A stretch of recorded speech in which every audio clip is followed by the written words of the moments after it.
이 시간 함께 은혜 나누실 하나님의 말씀은 고린도전서 12장 27절로 31절까지의 말씀입니다. 이 시간 함께 은혜 나누실 하나님의 말씀은 고린도전서 12장 27절로 31절까지의 말씀을 우리 다 같이 그 자리에서 일어나셔서 한 목소리로 합독하는 시간 갖겠습니다. 고린도전서 12장 27절로 31절까지의 말씀입니다. 너희는 그리스도의 몸이요 지체의 각 부분이라. 하나님이 교회 중에 몇을 세우셨으니 첫째는 사도요, 둘째는 선지자요, 셋째는 교사요, 그 다음은 능력을 행하는 자요, 그 다음은 병 고치는 은사와 서로 돕는 것과 다스리는 것과 각종 방언을 말하는 것이다. 다 사도이겠느냐, 다 선지자이겠느냐, 다 교사이겠느냐, 다 능력을 행하는 자이겠느냐, 다 병 고치는 은사를 가진 자이겠느냐, 다 방언을 말하는 자이겠느냐, 다 통역하는 자이겠느냐. 너희는 또 어떤 은사를 사모하라. 내가 또한 가장 좋은 길을 너희에게 보이리라. 아멘. 우리 자리에 앉으면서 하나님께서 우리와 함께 하십니다. 소리 인사하며 하겠습니다.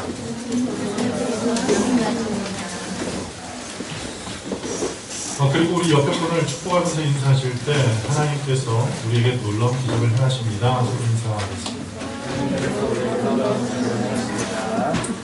오늘 우리는 지난 한 주간 동안 우리가 열심을 다해 묵상한 이 고린도 전후서 말씀을 통해 함께 은혜를 나누는 시간을 가질 때 특별히 성령을 쫓아 사는 삶이라는 제목으로 함께 은혜를 나누겠습니다. 먼저 우리 요절 말씀을 우리 다 같이 함께 읽어보겠습니다. 우리 여러분에게 나눠드린 그 페이퍼에 보면 요절이 있습니다. 고린도전서 1장 18절 말씀입니다. 다 같이 합독해 봅시다. 십자가의 도가 멸망하는 자들에게는 미련한 것이요 구원을 받은 우리에게는 하나님의 능력이라. 아멘. 예수 그리스도의 십자가가 우리의 능력이 됨을 믿는 사람만 이 시간 다 같이 한번 아멘 해봅시다. 아멘. 고린도전서 1장 17절, 18절, 19절에 나와 있는 그 말씀을 보면 그리스도 예수의 십자가가 우리의 능력임을 고백하는 그 사람은 유대인이든 헬라인이든 만문하고 모두가 다 예수 그리스도의 십자가의 은혜를 고백하는데 그 십자가의 도를 고백하지 않는 사람들, 특별히 유대인들에게는 그것은 거치는 거고 헬라인들에게는 미련한 것, 그것이 십자가의 도라고 이야기를 합니다. 그러면 우리에게 십자가의 도는 과연 미련한 것입니까? 십자가의 도는 우리의 믿음을 말살하고 우리의 믿음을 쇠퇴하게 하는 그러한 도구로 사용하는 것, 그것이 십자가입니까? 결국 그렇지 않습니다.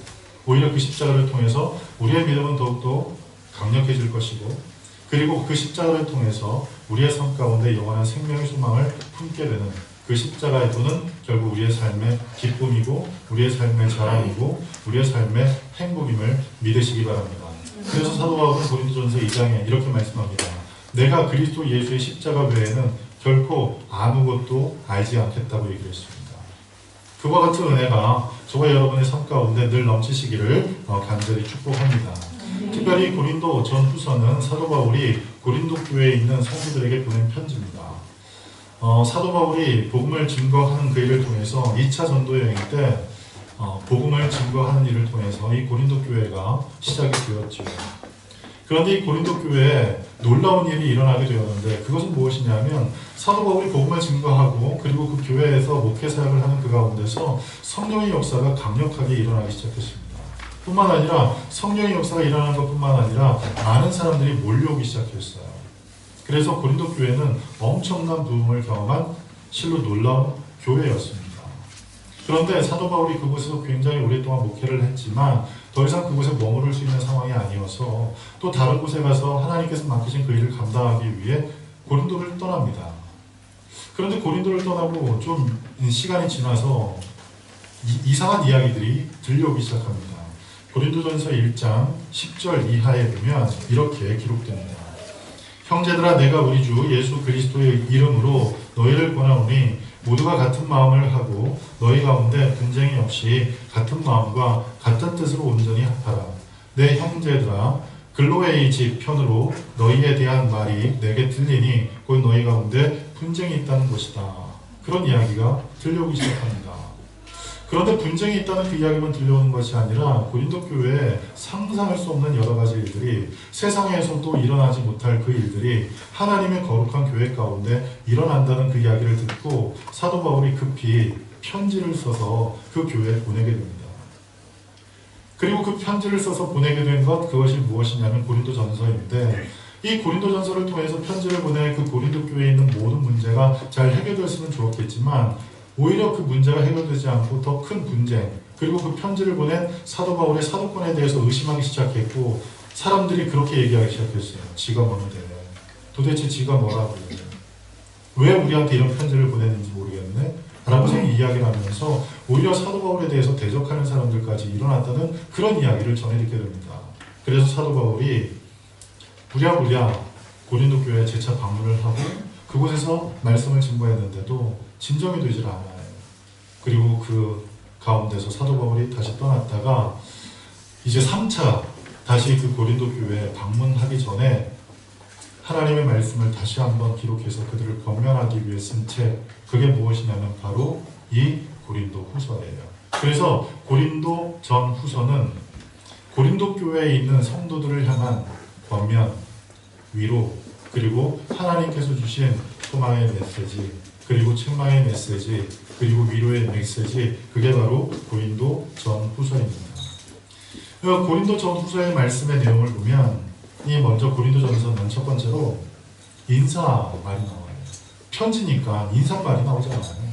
그리고 두 번째는 글로의 지표로 들린 이 이야기에 대해서 사도 바울이 언급을 합니다. 그리고 그 이야기가 어떤 것인지에 대해서 쫙 6장까지 설명을 합니다. 그리고 7장 1절부터 16장 9절까지 그것에 대해서, 그 문제에 대해서 답변을 하기 시작합니다.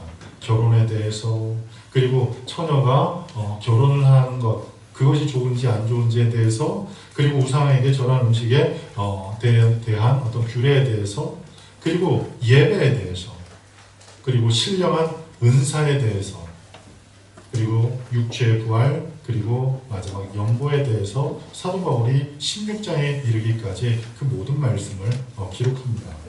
그리고 16장 10절부터 24절까지의 말씀을 통해서 마지막 인사를 합니다. 이 고린도전서에 나와 있는 그 모든 내용의 핵심은 무엇이냐면 결국 그리스도 예수였어요. 고린도 교회에 여러 가지 죄악들이 나타나는데 그 중에 하나가 파당을 짓는 것, 그리고 음행을 행하는 것, 그리고 서로가 분열하는 것, 그리고 그 안에서 어떤 경우까지 일어나게 됐냐면 사람들이 모여서 성찬을 대할 때 돈이 있는 사람이 있고 돈이 없는 사람이 있었을 거 아닙니까? 교회 안에. 돈이 있는 사람들은 성찬식 때 많은 것을 가지고 와요. 그리고 돈이 없는 사람은 성찬식 때 아무것도 가지고 올 것이 없어서 그냥 와요. 그래서 성찬식 전에 많이 가지고 온 사람은 많이 먹습니다. 성찬식 전에 많이 먹고 많이 마셔요. 가지고 온 것이 없는 사람은 많이 먹을 수도 없고 많이 마실 수도 없어서 그저 배가 고픈 상태에서 그 성찬식에 참여를 하는데, 너무 많이 가져온 사람들은 이미 성찬식 전에 빵과 포도주를 많이 마시고 난 나머지 성찬식에 참여하기 전에 술에 취해서 성찬식에 참여할 수 없을 그런 상황에까지 고린도 교회가 빠져버리게 되었어요. 그런 모든 상황 가운데 사도 바울이 그들을 권면한 그 핵심, 그들에게 말씀을 전한 그 핵심은 무엇이냐면 예수 그리스도였어요. 모든 기준, 그리고 모든 판단의 근거는 바로 예수 그리스도란 사실이에요.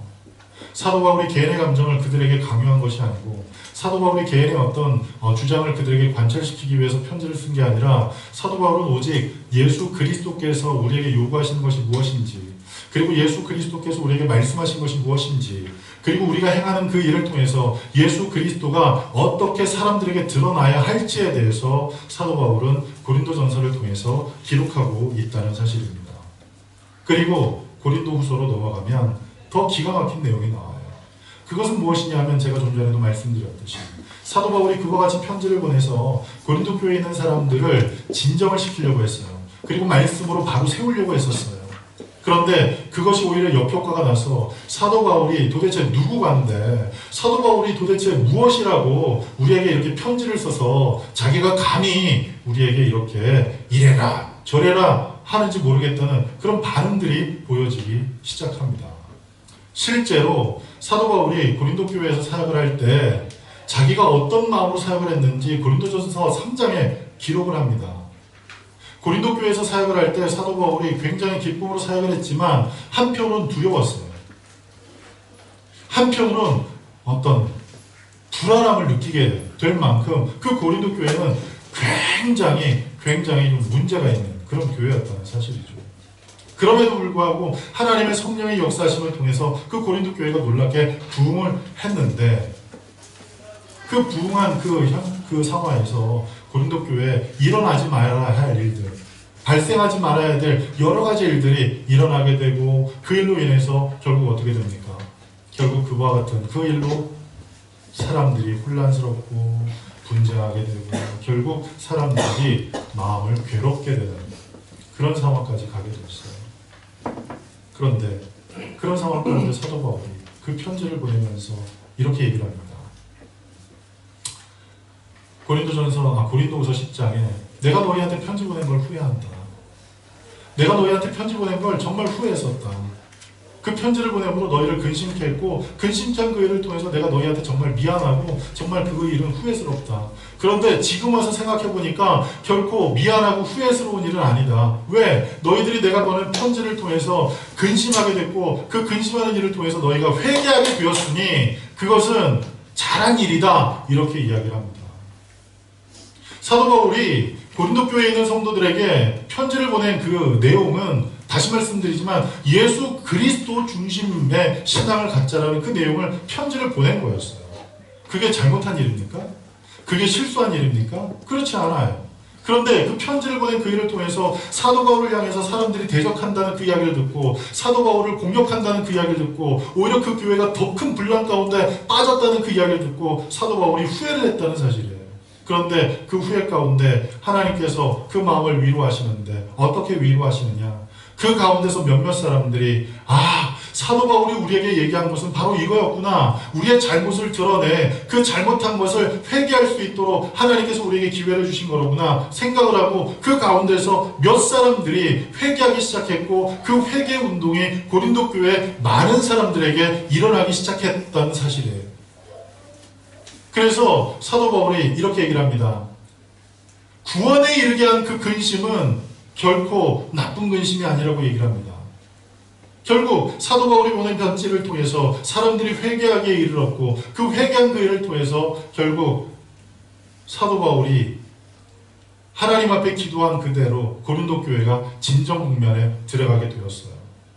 그리고 그 진정 국면에 들어간 그 교회, 고린도 교회를 통해서 예루살렘 교회가 굉장히 어려움에 처해 있었거든요. 예루살렘 교회가 굉장히 큰 문제 가운데 지역적인 문제로 인해서, 그리고 어떤 지질학적인 문제로 인해서 굉장히 큰 어려움 가운데 처해 있을 때 그 예루살렘 교회를 돕기 위해서 연복까지 하는 그러한 상황으로 그 교회가 안정을 찾게 되었다는 사실이에요. 자, 이런 이 일련의 말씀들을 통해서 고린도 전 후서를 통해서 우리에게 놀라운 은혜가 전해지는데, 고린도 후서는 다음과 같은 어떤 흐름으로 전개가 됩니다. 고린도 후서도 역시 마찬가지로 편지이기 때문에 인사로 시작하지요. 그리고 두 번째로 바울의 개인적인 관심에 대해서 얘기합니다. 사도 바울의 개인적인 관심에 대해서 얘기합니다. 개인적인 관심이라고 해서 다른 게 아니에요. 사도 바울이 복음을 증거하기 위해서 자기가 앞으로 계획하는 내용이 어떤 것인지를 기록합니다. 그리고 또 한 가지는 사도 바울이 고린도 교회를 방문하기로 했는데 방문하지 못했어요. 언제 내가 가겠다 얘기했는데 가지 못했어요. 그런 그 가지 못한 이유에 대해서 기록을 합니다. 그리고 세 번째로 바울의 복음 사역에 대한 변호가 나옵니다. 많은 사도들이 복음을 증거하기 위해서 애를 쓰는데 그 사도들에 비해서 자기는 내세울 것이 없는 정말 죄인 중에 괴수 같은 사람인데 그런 그 이유 때문에 자기는 다른 사람보다 더 수고했고 더 열심히 했는데 그 수고와 열심이 어떤 상을 받기 위해서 하나님 앞에 어떤 상금을 받기 위해서 그 일을 감당한 게 아니라 부득불 내가 할 일이기에 내가 기쁨으로 그 모든 일을 감당했음을 사람들에게 알려주고 있다는 사실이에요. 그리고 네 번째로 예루살렘 교회를 위한 구제 헌금에 대해서 요청을 합니다. 그리고 다섯 번째 10장부터 13장까지 제가 말씀드린 대로 사도 바울이 사도냐? 사도 바울이 도대체 뭔데 우리에게 편지를 보내냐라는 그 이야기에 대해서 사도 바울이 자신의 그 사도직을 그리고 자신에게 주어진 하나님의 그 사명을 그리고 하나님의 그 은혜를 사람들에게 변호하는 그 내용이 나옵니다. 그리고 그리스도 예수의 복음을 증거하는 그 일을 위해서 자기가 감수했던 여러 가지 일들을 어떻게 이야기를 하냐면 내가 부득불 자랑한다고 얘기해요. 내가 부득불 이야기한다는 거예요. 얘기하고 싶지 않은데 어쩔 수 없이 내가 얘기하는데 좀 들어달라는 그런 마음으로 사도 바울이 얘기하는 그 내용은 무엇이냐면 복음을 증거하기 위해서 무수히 많은 고난 가운데 있었고 그리고 그 고난 가운데서 하나님께서 사도 바울에게 주신 놀라우신 은혜 곧 3층천에 올라가서 하나님께서 주실 그 놀라운 영광을 자기가 보았음을 아주 직설적으로 딱 이렇게 이야기한 게 아니라 완곡하게 돌려서 사람들에게 이야기를 하며 자신의 사도직을 변호한 내용이 나옵니다. 그리고 마지막 끝나는 말로 모든 사람을 축복하는 하나님과 예수 그리스도와 성령의 은혜가 모든 성도에게 있을 것을 축복하면서 모든 편지를 마무리하는 내용, 그것이 고린도 전후서의 내용입니다. 자, 그러면 이 고린도 전후서를 통해서 우리가 발견하게 되는 사실이 있어요. 첫 번째는 성령의 은사는 교회를 위해 주신 것임을 알게 되는 거예요. 여러분, 우리가 예수 그리스도를 믿을 때에 성령을 선물로 받게 됩니다. 그런데 그 성령을 선물로 받게 되는 그때 모든 사람들이 좀 이해하기 어려운 부분은 뭐냐면 예수 그리스도를 믿을 그때 우리에게 성령의 모든 은사가 다 임한다 이렇게 생각해서는 안 돼요. 왜냐하면 예수 그리스도를 믿을 때에 성령을 선물로 받게 되는데 고린도전서 12장에 나와 있는 이 특별한 은사들은 하나님께서 교회를 세우기 위해서 그리고 개인의 신앙에 덕을 세우기 위해서 하나님께서 특별히 주시는 선물, 은사라는 사실을 아셔야 되는 거예요. 고린도전서 12장에 보면 성령의 9가지 은사들이 기록이 됩니다. 그 가운데서 우리가 흔히 알고 있는 병 고치는 것도 있고 귀신을 쫓는 것도 있고 믿음을 향하는 것도 있고 지혜와 지식이 있고 예언하는 게 있고 통역하는 게 있고 그리고 하나님께서 주신 은혜를 따라서 그것을 통역하는 것, 영을 분별하는 것 그런 여러 가지 은사들 9가지 은사가 나와요. 그런데 그 은사가 예수 그리스도를 믿을 그때에 우리에게 모두가 다 임한다 이렇게 하셔선 안 돼요. 예수 그리스도를 믿을 그때에 성령을 선물로 받으리라 하신 그것은 예수 그리스도를 믿는 그 순간 예수 그리스도를 주로 고백하도록 우리 안에 성령께서 임하십니다. 사도 바울이 고린도서에 이야기했듯 성령이 아니고서는 예수를 주로 시인할 수 없다고 얘기한 그것처럼 성령 하나님께서 우리 안에 임하심으로 말미암아 예수가 그리스도라고 고백할 수 있도록 성령께서 임하세요. 그래서 구원받은 그 사람에게 성령을 선물로 주신다는 것은 어떤 의미냐면 성령이 우리 안에 임하셔서 예수를 주라 시인하게 하시고 그 일을 통해서 우리가 구원을 얻게 되는 것을 의미하는 거예요. 그것은 고린도전서 12장에 나와 있는 성령의 9가지 은사를 그 즉시로 우리에게 부어주신다는 그 뜻이 아니라는 사실이에요. 그래서 사도 바울은 고린도전서 14장에 더 큰 은사를 사모하라고 12장에 더 큰 은사를 사모하라고 우리에게 이야기합니다. 그리고 신령한 젖을 사모해서 그것을 하나님 앞에 구할 것이라고 이야기를 하고 있습니다. 그래서 하나님께서는 구원받은 하나님의 사람들에게 하나님의 은혜를 더하게 하기 위해서 그리고 그들의 신앙 가운데 더욱더 큰 덕과 은혜가 나타나도록 하게 하기 위해서 하나님께서 은사를 주신다는 사실을 우리 모두는 알면 좋겠습니다. 따라서 우리가 신앙생활을 할 때 여러분 예수 그리스도를 믿으면 그만이지 라는 생각을 하며 그 자리에 머물지 않기를 간절히 바랍니다.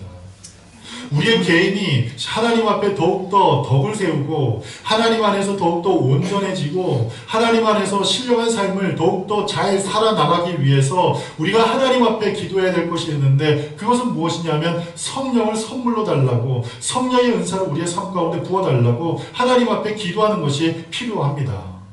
여러분 그래서 쉼없이 하나님 앞에 성령을 선물로 주시라고 성령의 은사를 내게 부어주시라고 하나님 앞에 간절히 기도할 수 있는 저와 여러분에게 간절히 축복합니다.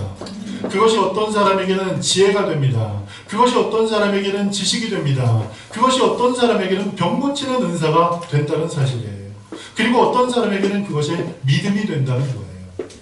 믿음이 연약하여 하나님에 대해서 이야기를 들어도 마음 가운데 잘 믿어지지 않고 하나님에 대해서 그것을 막 들어도 그 마음 가운데 믿어지지 않는 일을 통해서 신앙생활하는 것이 늘 부담스러울 그때에 하나님의 은사를 구하는 거예요. 하나님이여 내게 믿음을 더하여 주시옵소서. 하나님 내게 믿음을 주셔서 하나님의 말씀이 내 귀에 들려질 때 그것이 내 마음 가운데 믿어지게 하시고 그 믿어지는 그 일을 통해서 로마서 10장 10절에 주신 그 말씀처럼 사람이 마음으로 믿어 의에 이르고 입으로 시인하여 구원에 이른다 하신 그 말씀과 같이 우리가 하나님의 말씀을 듣고 그 말씀을 마음 가운데 믿고 그것을 입술로 시인하는 그 자리에 임하도록 하나님의 성령의 도우심을 날마다 구할 수 있는 저와 여러분 되어야 한다는 사실이에요.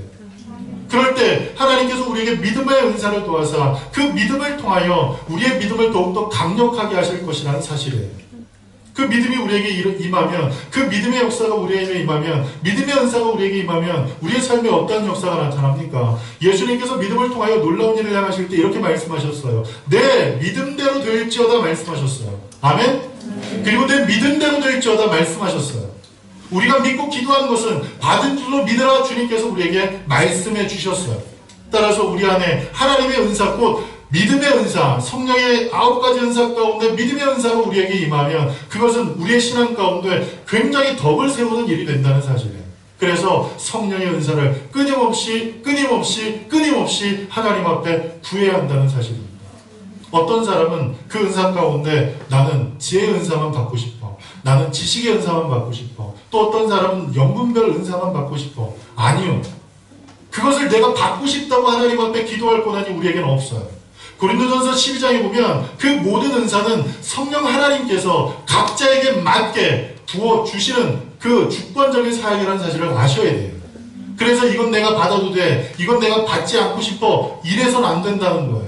어느 날 기도를 하고 또 기도를 하는데 갑자기 혀가 내 의지와는 상관없이 꼬이기 시작하더니 그동안 내가 가장 싫어했던 기도하는 사람의 모습 랄랄랄라 하고 있어요. 그러면 갑자기 하나님 앞에 기도하기 시작할 거예요. 하나님, 저는 방언의 은사는 싫어요. 방언의 은사는 주시지 마세요. 이렇게 이야기할 권한이 우리에게 없다는 사실이에요. 아멘? 혹 여러분이 어느 날 기도하다가 여러분의 의지와는 상관없이 여러분의 혀가 자유롭게 돌아가며 방언을 말하기 시작할 때 그때는 어떻게 해요? 하나님 감사합니다. 주님의 그 은사를 나에게 주시니 참 감사합니다. 그렇게 여러분 하나님 앞에 기도하셔야 돼요. 방언이라는 것은 결코 저속한 것이 아니에요. 왜요? 그것은 하나님께서 주신 것이기 때문에. 하나님께서 우리에게 선물로 주신 것이기 때문이에요. 그리고 사도 바울이 그 방언의 은사가 얼마나 귀했으면 모든 성도들이 다 방언 말하기를 바란다라고 얘기를 했겠습니까? 그리고 사도 바울은 또 이렇게 얘기를 합니다. 모든 사람보다 내가 더욱더 방언 말하기를 더욱더 잘한다라고 얘기를 합니다.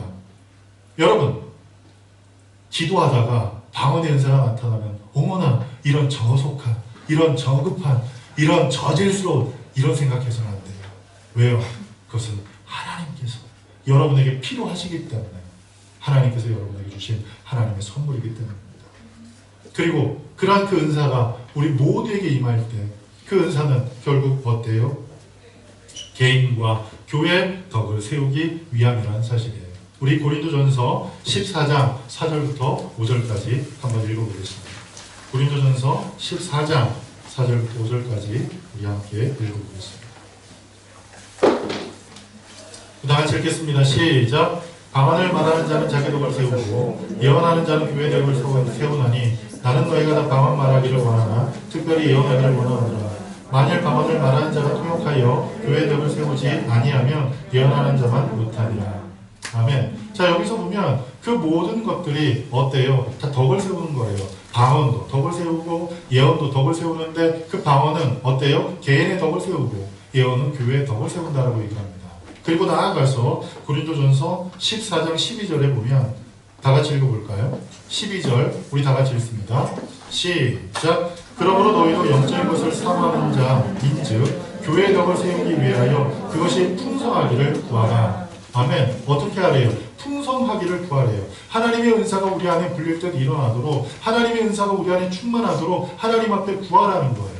여러분, 구하십시오. 아멘? 구하십시오. 하나님 앞에 나와서 다른 거 구하지 않아도 하나님께서는 다 도와신다고 했어요. 마태복음 6장에 보면 무엇을 먹을까, 무엇을 마실까, 무엇을 입을까는 염려하지 말고 기도하지 말라 그랬어요. 여러분, 그것은 기도하지 마세요. 그런데 기도하지 말라는 그것을 하나님 앞에 정말 간절히 기도하는 분들이 너무나 많아요. 그러나 반대로 하나님께서 우리에게 기도하라 하신 것이 있어요. 우리에게 간절하게 기도하라고 말씀하신 것이 있어요. 그것은 무엇이냐면 12절 말씀, 교회의 덕을 세우기 위해서 하나님의 은사, 하나님의 성령의 역사가 우리 안에 풍성하도록 기도하라 말씀하셨는데 그것은 기도 안 할 때가 굉장히 많다는 거예요. 이제는 우리 반대로 합시다. 무엇을 먹을까, 무엇을 마실까, 무엇을 입을까는 우리 기도하지 맙시다. 아멘 안 해요. 왜? 안 줄까봐. 이제 굶을까봐, 벌거벗고 다닐까봐 기도 아멘 안 하십니까? 여러분, 무엇을 먹을까, 무엇을 마실까, 무엇을 입을까를 하나님 앞에 기도하지 맙시다. 아멘? 왜? 하나님의 나라, 하나님의 뜻을 구하면 이 모든 것을 우리에게 도와주시겠다고 말씀하셨기 때문에. 이제 우리는 어떤 기도를 해야 합니까? 하나님께서 주신 그 은혜를 따라 내 개인의 삶 가운데 덕을 세우기 위해서, 그리고 교회 안에서 교회의 덕을 세우기 위해서 하나님의 성령의 은사를 내게 부어 주시옵소서. 하나님의 성령의 역사를 우리 교회 가운데 부어 주시옵소서. 하나님 앞에 기도할 수 있는 정말 복된 성도님들 되길 간절히 축복합니다. 그리고 두 번째로, 개인과 교회의 덕을 세우기 위해 우리가 해야 할 일은 사람의 의로 행하는 것이 아니라 하나님의 은사를 날마다 충만하게 하며, 하나님의 은사를 날마다 충만하게 해서 교회 안에서 사람의 의로서 봉사하지 않길 바랍니다. 사람의 의로서 모든 일을 감당하지 않길 바랍니다. 나를 드러내기 위해서, 나의 의를 드러내기 위해서 내가 무엇인가를 하려고 하는 그런 일이 아니길 간절히 바랍니다. 사도 바울이 그런 얘기를 했어요. 내가 모든 사도보다 더 많이 수고를 했지만 그것은 부득불 내가 할 일이다. 그 말은 뭐냐면 그것은 내가 당연히 할 일이라 내가 자랑할 게 아무것도 없어. 그런 얘기예요. 오늘 그와 같은 믿음으로 하나님 앞에 날마다 서는 저와 여러분들을 간절히 바라요. 내 의를 하나님 앞에 드러내지 맙시다. 내가 하나님 앞에 이렇게 했고, 내가 하나님 앞에 이렇게 했고, 내가 하나님 앞에 저렇게 했다. 그것을 사람들에게나 하나님 앞에 의로 드러낼 일이 우리에게 아무것도 없어요. 그저 우리가 하나님 앞에 기도할 것은 디모데후서 1장 6절에 있는 말씀처럼 하나님의 은사를 내가 불릴 듯하여 주시옵소서. 하나님의 은사를 불릴 듯 내게 도하여 주시옵소서. 그렇게 기도하는 가운데 하나님의 은사로 어떤 사람은 사도, 어떤 사람은 선지자, 어떤 사람은 교사, 어떤 사람은 방언 말하고, 어떤 사람은 예언하고, 그 일을 통해서 하나님의 교회가, 하나님의 지체들이 하나님께서 주신 은사를 따라 봉사하고 섬기는 그 일을 통해서 더욱더 건강해지는 그것을 꿈꾸며 하나님 앞에 기도할 수 있는 우리 모두가 되어야 한다는 사실입니다. 그리고 교회를 통해 주신 은혜와 사명을 잘 감당하며 살아야 합니다. 교회에 모여서 우리가 해야 할 일은 교회의 사명을 감당하는 거예요. 교회의 사명. 그런데 이 교회의 사명이 모두가 다 똑같다? 그렇게 얘기할 수 있지만 어찌 보면 또 다를 수도 있어요. 어떤 교회는 교육을 사명으로 삼는 교회가 있고, 어떤 교회는 예배를 사명으로 삼는 교회가 있고, 어떤 교회는 봉사를 사명으로 삼는 교회가 있어요. 어떤 교회는 선교를 사명으로 삼는 교회가 있어요. 그래서 봉사를 사명으로 삼는 교회는 교회에서 모든 것이 어디에 집중되냐면 이웃을 섬기는 일에 집중되어 있어요. 그래서 어떤 교회는 그래요. 한 달에 한 번은 우리 헌금하지 말고 여러분이 드린 그것은 부재리다. 그래서 그 모여진 것을 가지고 이웃에게 나눠주는 그런 교회도 있어요. 어디에 집중하니까? 이웃을 섬기는 일에 집중하는 거예요. 그런데 우리 교회는 어디에 집중합니까? 우리 교회는 무엇에 집중하는 교회입니까? 여러분 끊임없이 얘기하지만 우리 교회 주보에 여러분들이 지지되어 있는 그 내용을 보고 우리 교회에 있는 로고를 보면 우리 교회는 예배와 선교의 목숨 건 교회입니다. 예배, 선교, 그것에 최선을 다하기 위해서 힘을 쓰고 애를 쓰는 교회입니다. 그래서 찬양 드리고 기도하고 하나님 앞에 말씀 통해 은혜 나누는 것, 그것에 열심을 내고 또 주신 그 은혜를 우리 마음 가운데 깊이 새겨서 우리의 삶 가운데 생명 주신 그 예수님을 열심을 다해 증거하는 그 일에 힘을 쓰는 교회, 그 교회를 우리가 살아가려고 애를 쓰고 있습니다. 그 일을 위해서 우리 모두가 어때요? 힘을 쓰고 애를 써야 한다는 사실입니다. 그리고 하나님의 은사를 따라서 모든 것을 사랑을 따라 행하며 사랑을 따라 행해야 되겠죠. 고린도전서 13장에 있는 그 말씀처럼 방언을 말해도 그리고 예언을 해도 사랑이 없으면 그것은 그저 시끄러운 소리밖에 되지 않아요. 소음밖에 되지 않아요. 많은 사람에게 굉장히 스트레스가 되는 그것밖에 안 돼요. 그래서 하나님의 은사를 내게 더하여 주시옵소서 그렇게 기도함과 동시에 우리가 기도할 것은 하나님 내게 사랑할 수 있는 마음 주시옵소서 그렇게 기도하는 게 또 필요할 거예요. 그리고 마지막 너무 중요한 말씀이에요. 우리 고린도전서 14장 40절 다 같이 한번 읽어보겠습니다. 이게 굉장히 중요한 말씀이에요. 굉장히 중요한 말씀이에요. 고린도전서 14장 40절 우리 다 같이 함께 읽어보겠습니다. 시작. 모든 것을 품이게 하고 질서 있게 하라. 여러분, 교회 다니는 사람들이요 품위가 있어야 돼요. 교회 다니는 사람들이 굉장히 품위가 있어야 돼요. 세상 사람들 보기에 교회 다니는 사람이 손가락질과 굴욕을 먹으면 되겠습니까? 교회 다니는 사람이 그리스도 예수의 향기를 품고 그 향기를 발산하며 살아야 되겠죠. 그래서 굉장히 품위 있게, 굉장히 멋스럽게, 굉장히 아름답게 인생을 살아가야 할 것이고 그리고 그것이 무엇으로 나타나야 돼요? 우리가 품위 있게 살면 어때요? 질서가 있게 된다는 거예요. 질서가 있게 되는 거예요. 교회 안에 질서가 없는 경우가 굉장히 많죠. 그 질서가 어떤 물리적인 질서일 수 있어요. 예배가 끝나고 난 다음 우리 교회가 지하에 있기 때문에 이 출구로 나가려면 좁은 통로를 통과해서 올라가야 돼요. 그런데 한꺼번에 나가려고 한꺼번에 순식간에 나가려고 막 다툼을 해보십시오. 일순간 내가 받은 모든 은혜를 쏟아버리게 되지 않겠습니까? 그런 그 물리적인 그 질서들을 우리가 지켜나가는 게 필요해요.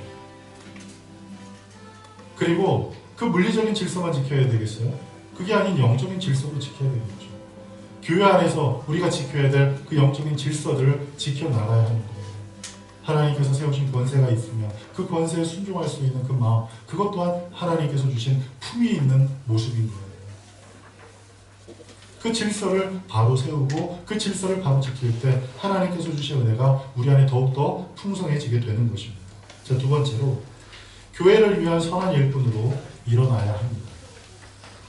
사단은 언제든지 교회를 혼란스럽게 하며 무질서하게 만들어 무너뜨리려 합니다. 사단이 하는 일은 다른 것 아니에요. 믿는 사람들을 어쨌든지 믿지 못하게 만들고 하나님의 교회를 무너뜨리는 일, 그 일에 힘을 쓰려고 하는 것, 그 일에 최선을 다하는 것, 그게 누구냐? 사탄이에요. 그 사탄이 교회를 흔들 때 주로 어떤 방법을 쓰느냐? 하당을 짓게 하고 거짓된 교리를 주입시켜서 잘못된 길로 가게 해요. 그리고 그 가운데서 무질서하게 되는 것, 그것이 사단이 하는 여러 가지 이 모습 중에 하나죠. 그런 그 무너뜨림 가운데 우리는 어때요? 오직 주의 일에 힘을 쓰는 사람이 되어야 돼요. 15장 58절. 우리 고린도전서 15장 58절을 다 같이 읽겠습니다. 고린도전서 15장 58절입니다. 다 같이 읽습니다. 시작. 그러므로 내 사랑하는 형제들아, 견실하며 흔들리지 말고 항상 주의 일에 더욱 힘쓰는 자들이 되라. 이는 너희 수고가 주 안에서 뛰지 않을 줄 알미라. 아멘. 흔들리지 말래요. 사단이 우리를 흔들기 때문에. 사단이 우리를 흔들어요. 때론 무서움으로, 때론 미혹으로 우리를 흔들어요. 그리고 그 흔드는 그 방법이 서로 파당을 짓게 만들어요. 파당을 짓는 그 일을 통해서 서로가 서로를 대적하게 만듭니다. 교회 안에서 바울파, 바나바파 그런 여러 가지 파들이 존재하게 되었을 때 사도 바울이 그런 얘기를 했어요. 너희가 누구의 이름으로 세례를 받았냐? 바울의 이름으로 세례를 받았냐? 아니지 않냐? 내가 세례를 준 사람은 극히 드물다. 너희가 내 이름으로 세례를 받지 않았기 때문에 너희가 내 이름으로 세례를 받지 않았기 때문에 너희가 바울파라고 얘기하는 것 그것은 말이 안 된다. 오직 예수 그리스도 이름으로 너희가 세례, 침례를 받았으니 너희는 그리스도에 속한 사람들이라고 사도 바울이 그렇게 얘기를 합니다. 여러분, 교회 안에서 사단이 우리를 어떤 모습으로 어떤 방법으로 흔들려고 하더라도 그것에 여러분들이 조금 더 미동치 않길 간절히 바랍니다. 그러면서 우리는 어떤 삶을 살아야 하느냐? 더욱 주님의 일에 힘을 쓰는 사람이 되어야 한다는 사실이에요. 주의 일에 힘을 쓰는 사람이 되어야 돼요. 그럼 주의 일은 무엇일까요? 여러분, 주의 일이 뭐예요? 주의 일에 대해서 고린도전서 12장, 13장, 14장을 여러분들이 자세히 읽어보면 이게 주의 일이구나 라는 사실을 알게 돼요. 그게 무엇이냐 하면 주님의 몸된 교회를 건강하게 하는 일이에요. 우리 모두가 지체로서, 우리 모두가 몸에 그리스도의 몸된 그 지체로서, 몸의 한 부분으로서 그리스도를 건강하게 만드는, 그리스도의 몸을 건강하게 만드는 일, 그리스도의 몸을 영광스럽게 만드는 일, 그 일이 어떤 일이다? 주의 일이다라는 사실을 여러분이 잊지 않길 간절히 바라요. 그래서 그와 같은 일을 우리가 열심을 다할 때 하나님께서 주신 은혜가 우리에게 풍성하게 됩니다. 그리고 모든 신앙의 문제를 성급하게 결정하기보다는 기도하는 가운데 하나님의 말씀을 묵상하며 하나님의 영광을 위한 것으로 결정해야 합니다. 여러분, 우리가 하나님의 일을 감당할 때 선택해야 될 여러 가지 상황이 있어요. 그리고 하나님 앞에 열심을 다해 주의 일을 감당할 때 해결해야 될 여러 가지 일들이 있어요. 그럴 때 어떤 사람들은 자기가 무엇이 편한지를 우선순위를 놓고 모든 걸 결정하는 사람이 있어요. 내게 무엇이 좋은지, 내게 무엇이 편한지, 그리고 내게 무엇이 유익한지 그것을 우선순위에 놓고 모든 것을 결정하는 사람들이 있어요. 그리고 또 어떤 사람은 모든 것을 결정할 때, 모든 것을 선택할 때 가장 쉬운 방법이 뭔지를 선택하려고 하는 사람들이 있어요. 가장 쉽고 편한 방법이 무엇인지를 선택하려고 하는 사람들이 있어요. 그래서 그것을 선택해서 그 모든 일을 감당하려고 하는 사람들이 있어요. 그리고 또 어떤 사람들은 그런 경우가 있어요. 감정적으로 해결하려고 하는 사람들이 있어요. 감정에 치우쳐가지고, 감정에 이끌려가지고 모든 것을 해결하려고 하는 사람들이 있어요. 그런데 성경은 뭐라고 말씀하냐면 그런 그 모든 것을 다 뒤로 하고 너희 앞에 모든 것이 꽉 막혀있고 너희가 신앙생활을 하는 가운데서 너희가 교회 안에서 여러 가지 일을 하는 가운데서 모든 것이 꽉 막혀서 마치 사방에 우겨싸움을 당한 그 상황을 당했을 때 너희가 어떻게 해야 하느냐? 기도하라고 말씀하세요. 기도하라고 말씀하세요. 기도를 앞세우시기 바랍니다. 내가 무엇이 좋은지, 지금 나한테 무엇이 가장 좋은지 이게 우선이 아니라 그 모든 것을 내려놓고 감정적으로 결정하는 그 모든 것을 내려놓고 그리고 뭐 어떤 것이 쉬운 방법인지 그것을 다 내려놓고 먼저 하나님 앞에 기도하시기 바랍니다. 그런데 이것만 해선 불완전해요. 기도만 앞세우면 불완전해요. 왜냐하면 기도만 해서 모든 것이 해결된다면 하나님께서 이 두꺼운 성경을 우리에게 주실 필요가 없잖아요. 그죠? 기도만 해서 모든 것이 해결될 수 있다면 하나님께서 굳이 뭐 이런 두꺼운 성경을 우리에게 주셔서 이 말씀을 읽으라고 하겠어요. 이 말씀을 우리에게 왜 주셨어요? 이 말씀 안에 문제 해결의 지혜가 있기 때문이에요. 이 말씀 안에 문제 해결의 답이 있기 때문이에요. 그래서 여러분들이 기도하세요. 기도하는 가운데 마음을 다스리십시오. 그리고 기도하는데 하나님의 지혜를 구하십시오. 그리고 그 지혜를 구하는 그 가운데서 다음 단계로 넘어가셔야 돼요. 하나님 앞에 평안을 구하고 지혜를 구해서 어머 지혜가 임했어 이젠 끝이야 이게 아니라 그 다음 단계로 넘어가야 되는데 그 다음 단계가 무엇이냐? 하나님의 말씀을 읽는 거예요. 아멘?